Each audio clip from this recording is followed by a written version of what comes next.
Mario, Miren eta Maider, 3 M, 3 RK, baina esango nuke RK horietako bakoitza bere bidean dabilela, ez direla nahasten nobelaren inongo unetan.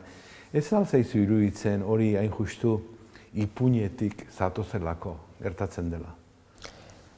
Nahita egin dituen 3 istorio, baina naiz eta RK horiek elkartzen ez diren, badira beste errekasto batzuk, bata bestearekin elkarrazten dituenak. Eta izan daiteke, esate baterako, Mariorentzat hain garrantzitsua den armairua, elementu hori, nola beste 2 historietan batean, Mirenen kasuan, droga uzteko erabili izan zituen ontziak egiteko, apalategi moduan erabiltzen den armairua beste batentzat Maiderren kasuan pitxia gordetzeko den eta Mariorena esan bezala ezinbesteko elementu bihurtzen den. 3etan badira lotura batzuk, pertsonaia batentzat ez deusak direnak, eta besteentzat adibidez ezinbesteko izan daitezkeela. Beste gauza nabarmena egin zaiguna, hain justu da, xehetasuna. Pertsonaiak, pertsonaien ibilerak, hobeki esan da,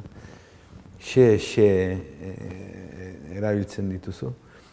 Zer da hori, gozamenean galdu zarelako, idaztearen gozamenean, ala esan duzun baretasun hori eman nahi izan duzulako? Baretasuna eman nahi nion eta hasieran bereziki xehetasunetara murgildu nahi nuen, ez da nire burua pixka bat aurrela da eta jarrai dezala bere bidea ez. Lehenengo horri aldeetan, 3 istorioetan saiatu naiz xehetasunak erabiltzen, bakoitzaren nolakotasunak eta bereizten eta kontatzen hortik aurrera abiatzeko.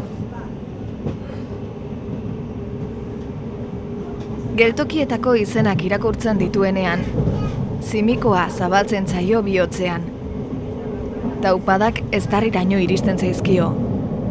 Badaki etxetik gero eta gertuago dagoela.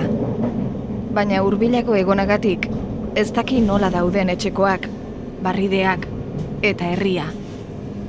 Albiste eskasak jaso ditu gutun bidez. Pasatako denbora ez da itzuliko. Ez dizkio inork bueltan ekarriko bere ingurutik kanpo eman dituen urteak. Kostata ezabatuko ditu oro bat, oroimenean gordeta dakartzan pasarteak. Ilunpetan trena azkarrago doala dirudi. Argi bakan batzuk gerturatzen ikusten ditu. Tren geltokiko argi apalak doi-doi utzi dio herriaren izena irakurtzeko beta. Ikastegieta. Trena ez da gelditu. Tolosan geratuko da. Han jaitsiko da bera.